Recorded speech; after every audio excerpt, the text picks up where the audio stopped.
Hey guys, what's going on? So, first I want to say happy late Thanksgiving. I hope everyone enjoyed themselves. Hope you guys had lots of food and you were around your family and friends. And for those of you who may not be as fortunate as others, I hope you found a way to enjoy it anyway. This video is long overdue. It was a request by his sweet love 05. She's probably gonna kill me because she probably asked for this video, I don't even know, 2 or 3 weeks ago. I just really haven't had the time to sit down and get everything situated and really figure it out for you guys. But I have a health assessment exam on Friday, so I figured I'm studying anyway. What better time to knock this video out? So you guys know what textbook I use. You saw it in my previous video about all the books I have. Probably put the link in the description later. It's Jarvis Health Assessment, well, Physical Examination and Health Assessment. And this book is really good. I like it. I mean, I haven't seen other health assessment books, so I don't exactly have anything to compare it to. But I do like this book because it breaks down the assessment in a bunch of different ways. It starts off with the structure and the function of whatever system you're assessing. Today it's going to be eyes, for all intents and purposes, just for this video. And they break it down into structure and function. Then they go into subjective assessment, objective assessment. They let you know all the abnormal findings and everything like that. So I really enjoy it for that. What I usually start off with is just highlighting. You know, I read through the text and I highlight the important things that stick out at me. Definitions, clinical signs of whatever the case may be, conjunctivitis, let's say. And I just, go through the structure and function and highlight whatever sticks out to me. Then I go to subjective data. And the same thing, it's basically asking the patient questions. So I highlight certain questions that I feel, I may not remember in doing this assessment. Other stuff to me seems pretty common sense, certain things. But for those that aren't, I highlight them. And I also highlight the rationales because the rationales tend to state abnormal findings as well. I don't know how well you guys can see that. After I get through subjective, I go to objective, of course, and highlight, again, key things that I feel like I might miss when I'm doing this assessment on the patient, as well as the abnormal findings. I highlight them because, that is part of what's most important. You're looking for anything abnormal in your assessment, anything out of the ordinary. Then I move on to the abnormal findings because they do have a whole other section strictly for that. So this is how it looks. And you see they kind of show you, what is this one? Yeah, asymmetric corneal light reflex. And they show you how to do the cover test and show you what's the abnormal finding for that. They go into a bunch of different stuff. And again, I just highlight whatever key things tend to stick out at me. For certain things, like let's say nutrition or anything that has a value behind it, I make index cards. So, for how much potassium needs to be in the person's body, vitamin D, etc., what's required for that age group, things of that sort, I throw on an index card. So I just kind of compare it back and forth, memorize it. Sometimes I do the same thing for the images of the abnormal findings just so I can kind of get the image in my head, and then I'll look at the index card and kind of recall it myself. Aside from the textbook, because that is just the very beginning, I do a lot. Like for a good exam, when I have a lot of time to study, I use a bunch of different resources, and that's what helped me pass my first exam so well. The second exam, I didn't get to use all these resources. I really didn't have the time to. That was the issue. And that's why my grade wasn't as high as I wanted it to be. My grade wasn't the only one that wasn't as high as I wanted it, though. Majority of the class kind of went borderline. And for that reason, my professor actually gave us these handouts and these worksheets this time around. So our exam on Friday is going to be on abdomen, musculoskeletal system, and neurological. So she gave us different things for osteoporosis and appendicitis, just, random disorders and complications that she wants us to know for the exam.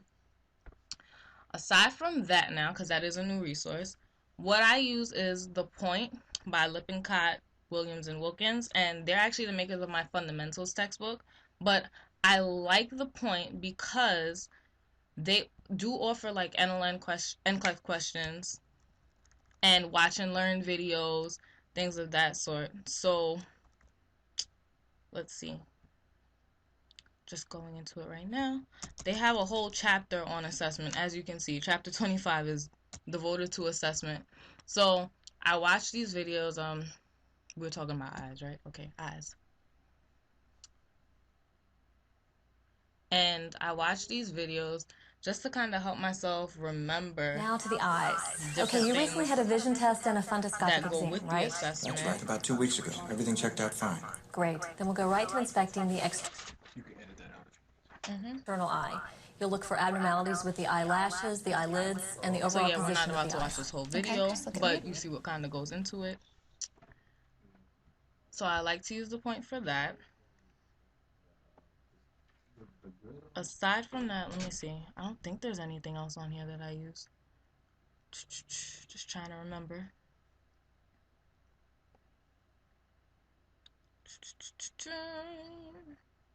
Yeah, no. Oh, they have heart and breath sounds here. So when we were doing heart and lungs, cardiac and lungs, I did use this to listen to heart and breath sounds. But aside from that, that's pretty much what the point had for me. I use Evolve as well, and Evolve is actually the site that goes with the textbook. So, of course, I'm going to use them. Loading up. La la la. La la la. Resources, Jarvis. La la la. And yeah, so they map everything out for you by all the chapters in the book. We were doing eyes, so we'll keep going with eyes.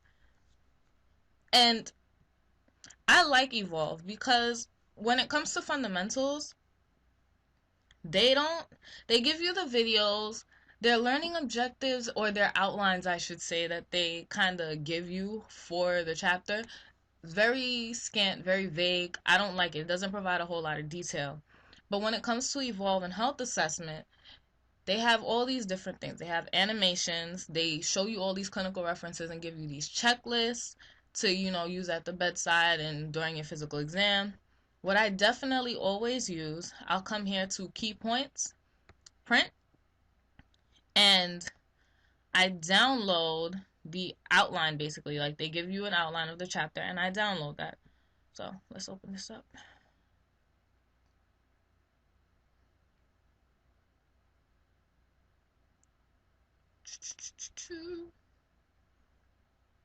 Is it just me or is my computer slow? I think I'm very impatient actually.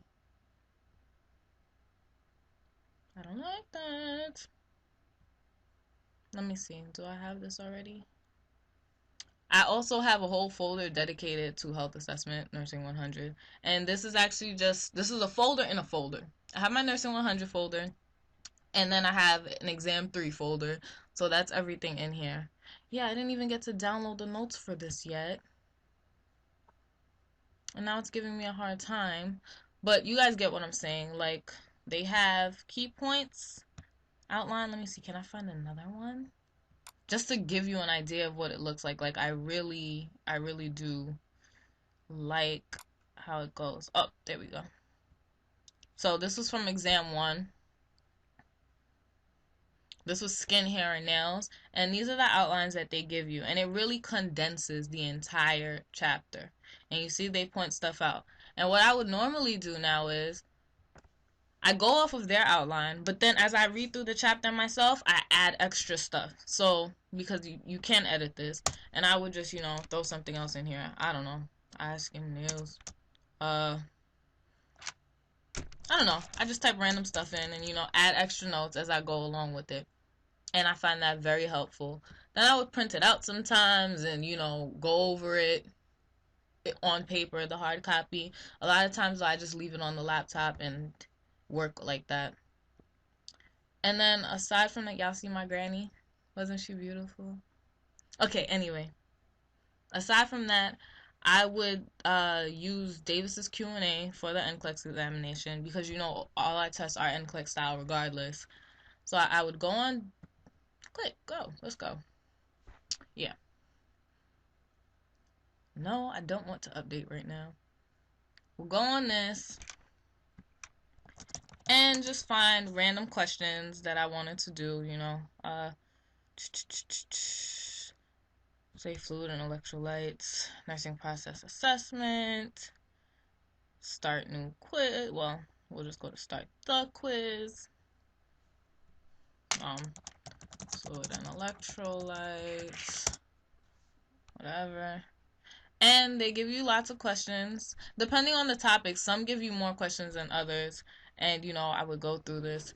Child with the history of asthma presents to an emergency machine with epinephrine. Child's agitated to the last thing you ever had oxidation saturation on the 10%, blah blah blah. Some 35,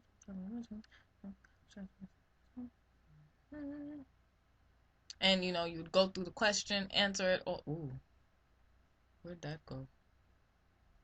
Okay, gonna ignore that. But yeah, so all in all, that's basically how I study for health assessment. I use the outlines that they give me on drivers. If I didn't have those outlines, I would make my own. Like I do for fundamentals, I make my own outlines of the chapter, but they do provide you with a good solid base.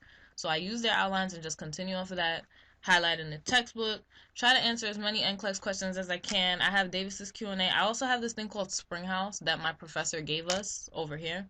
She gave us all of this that we had to use to download, and it has lots of NCLEX questions on there.